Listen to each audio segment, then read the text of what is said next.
Samajwadi party और BSP को झटका दिया है और लखनऊ में बीएसपी के पूर्व प्रदेश अध्यक्ष के सचान बीजेपी में शामिल हो गए हैं। इसके अलावा समाजवादी पार्टी के नेता सचिन यादव और साथ ही मोहनीश त्रिवेदी ने भी भारतीय जनता पार्टी को ज्वाइन कर लिया। सभी को डिप्टी सीएम ब्रजेश पाठक ने पार्टी की सदस्यता दिलाई है।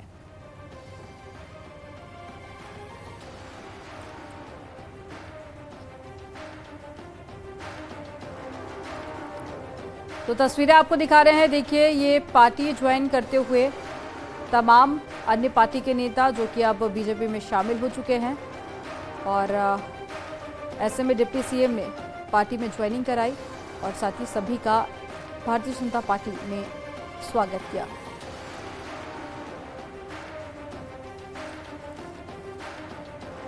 तो नगरीय निकाय इलेक्शन होने हैं, ऐसे में देखिए जो पार्टी बदलने का सिलसिला है वो नेताओं का शुरू हो चुका है। ऐसे में जानकारी ये भी सामने आई कि 300 कार्यकर्ता जिनके टिकट न काटने को लेकर जो नाराज चल रहे थे उन्हें पार्टी से निष्कासित कर दिया गया और तमाम जो अन्य पार्टी के नेता हैं जैसे कि समाजवादी पार्टी है, बीएसपी है, उनके कई बड़े नेताओं ने बीजेपी का दामन थामा, जिसमें के सचान जो कि बीएसपी के पूर्व प्रदेश अध्यक्ष भी हैं और सपा से सचिन यादव ने भी बीजेपी ज्वाइन की है।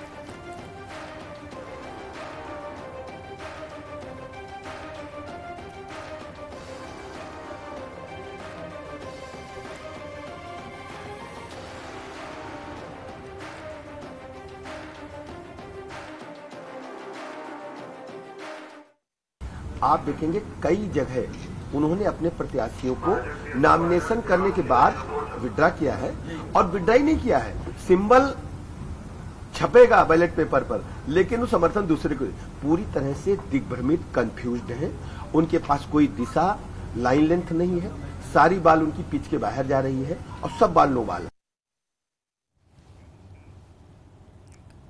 और अब खबर रामपुर से है, जहां पर जनसभा में आजम खान ने खुली धमकी दी है। उसने कहा कि हमारी सरकार भी बनेगी, जिन पुलिस वालों ने दरवाजे तोड़े हैं वो सैल्यूट करेंगे। आजम खान ने इमरजेंसी का भी जिक्र किया और तवे से रोटी पलट जाएगी, कुछ नहीं पता चलेगा। और सपा नेता आजम खान ने मंच से खुली धमकी दी है। निकाय चुनाव के प्रत्याशी फातिमा जबी के समर्थन में चुनावी सभा को संबोधित करने के दौरान में आजम खान ने इमरजेंसी का जिक्र किया और साथ ही कहा कि हम वादा करते हैं कि हमारी सरकार भी बनेगी। जिन पुलिस वालों ने तुम्हारे घरों के दरवाजे तोड़े हैं यही तुम्हें खड़े होकर सैल्यूट करेंगे। तवे से रोटी पलट जाएगी और पता भी नहीं चलेगा। माजी में जो इलेक्शन हुए उनका नतीजा क्या रहा? इंशाल्लाह सरकार भी बनेगी।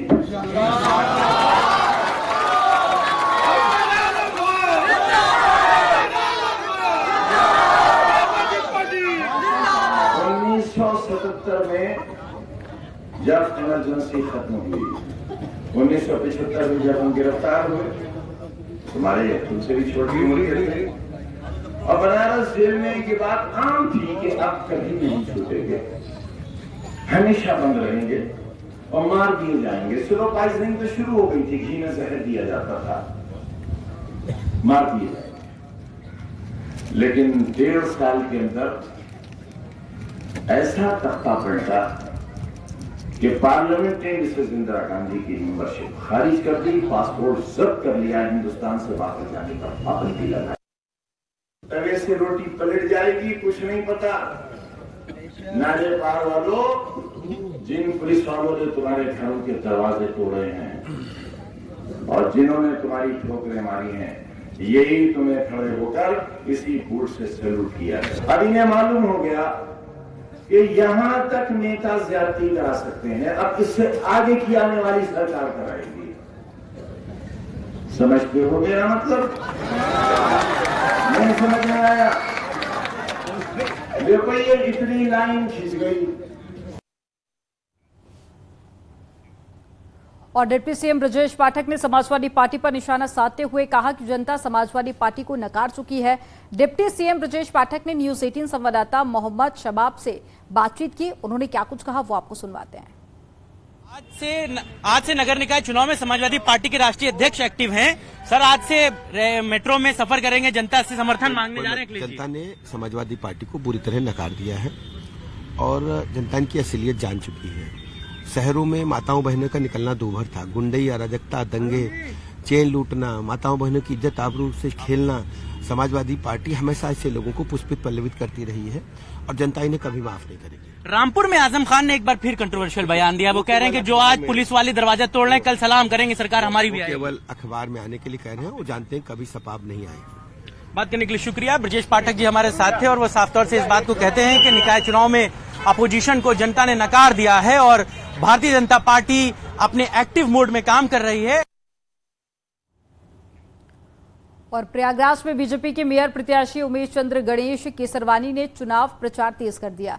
लगातार जनसंपर्क कर रहे लोगों से वोट करने की अपील कर रहे हैं और प्रत्याशी गणेश केसरवानी का दावा है कि बीजेपी ने उन जैसे गरीब कार्यकर्ता को चुनाव मैदान में उतारा है, इसलिए जनता ही उनका चुनाव लड़ रही है।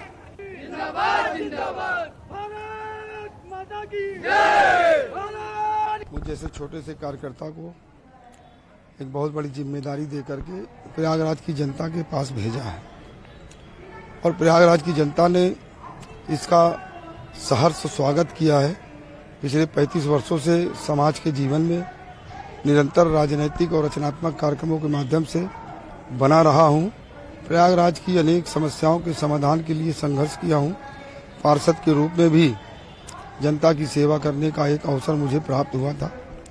इस नाते समाज के अंदर जो उत्साह है, उस नाते मैं कह सकता हूँ यह चुनाव प्रयागराज की जनता लड़ रही है और एक आंदोलन या चुनाव बन चुका है। निश्चित रूप से देश के यशस्वी प्रधानमंत्री जी ने जो स्मार्ट सिटी की योजना बनाई है, उस योजना को और आगे बढ़ाने का काम करूंगा।